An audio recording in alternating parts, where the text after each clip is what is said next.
गुरुत्वाकर्षण स्थितिज ऊर्जा। यह वह ऊर्जा है जो किसी वस्तु की गुरुत्वाकर्षण क्षेत्र में स्थिति के कारण होती है। वास्तव में इसे इस रूप में परिभाषित किया गया है कि किसी वस्तु को अनंत से उसकी वर्तमान विशेष स्थिति तक लाने में जितनी ऊर्जा लगती है वही इसकी स्थिति ऊर्जा है।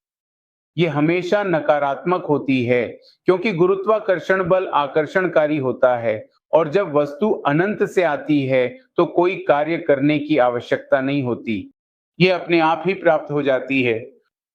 मान लीजिए कि वस्तु पृथ्वी की सतह पर है, तब मान लीजिए वस्तु का द्रव्यमान छोटा m है, ये पृथ्वी का केंद्र है, इसे हम re मानेंगे और हम किसी अन्य बिंदु को ऊंचाई h पर मान सकते हैं। मैं यहां लिखूंगा re प्लस h बराबर छोटा r।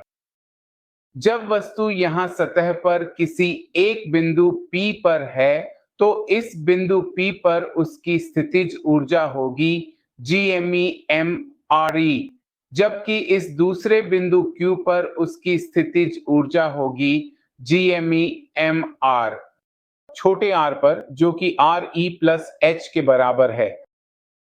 तो इसे इस तरह भी लिखा जा सकता है GME-m-GRE प्लस h। यहां एक बात उल्लेखनीय है कि संख्यात्मक मान घट रहा है और ऊपर जा रहा है। क्यों? क्योंकि हर में बढ़ रहा है, जाहिर है पूरी भिन्न घटेगी, लेकिन चूंकि यह ऋणात्मक है और घट रही है तो हम कहेंगे कि कुल परिणाम बढ़ रहा है। तो निष्कर्ष कैसे निकालें? पृथ्वी की सतह के ऊपर जाने पर वस्तु की स्थितिज ऊर्जा बढ़ती है।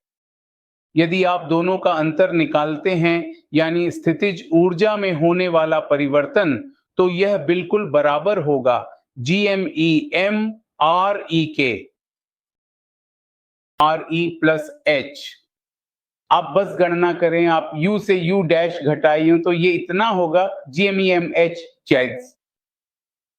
अब यदि आप GME का मान रखें तो RE को सामान्य रूप से बाहर ले सकते हैं, री वर्ग। यहां जो बचता है वह है माइनस mgh बटा 1 प्लस h बटा डॉट डॉट डॉट। चूंकि हम परिवर्तन की बात कर रहे हैं, परिवर्तन धनात्मक है, ये बढ़ गया है, तो ये परिवर्तन लिखा जाएगा प्लस mgh बटा खुला ब्रैकेट 1 प्लस h बटा r बंद ब्रैकेट के रूप में। यह पृथ्वी की सतह के ऊपर जाने पर स्थितिज ऊर्जा में परिवर्तन है, तो हमें यह सूत्र याद रखना चाहिए। जब वस्तु ऊपर जाती है तो स्थितिज ऊर्जा बदलती है। यदि ऊंचाई बहुत छोटी है तुलना में पृथ्वी के मुकाबले, उस स्थिति में HR नगण्य होगा और तब यह mgh होगा। यह स्थितिज ऊर्जा में परिवर्तन है। सामान्यतः जब भी हम स्थितिज ऊर्जा की बात करते हैं तो कोई संदर्भ बिंदु लिया जाता है और वह अधिकतर या तो सबसे निचला बिंदु होता है या पृथ्वी की सतह। एक और बात, स्थितिज ऊर्जा न्यूनतम होगी। यह केंद्र है, यह सतह है। मान लीजिए ये बिंदु P है, ये O है। बिंदु P पर स्थितिज माइनस GME बटा RE होगी और O पर यह माइनस 3 बटा 2 GME बटा RE होगी। स्थितिज आपने शायद पढ़ा होगा। जब आप स्थितिज ऊर्जा की बात करते हैं तो आप बस एक काम करते हैं, आप MEM-RE को गुणा कर देते हैं। इसी तरह O पर स्थितिज ऊर्जा यानी केंद्र पर ऋण 3 बटे 2 GME-m बटे RE होगी। तो परिणाम क्या है? ये UO UP का ऋण 3 बटा 2 है। इसका क्या अर्थ है? पृथ्वी के केंद्र पर स्थितिज ऊर्जा सतह पर स्थितिज ऊर्जा की 3 बटा 2 गुना है। इसी तरह केंद्र पर स्थितिज भी सतह की 3 बटा 2 गुना है।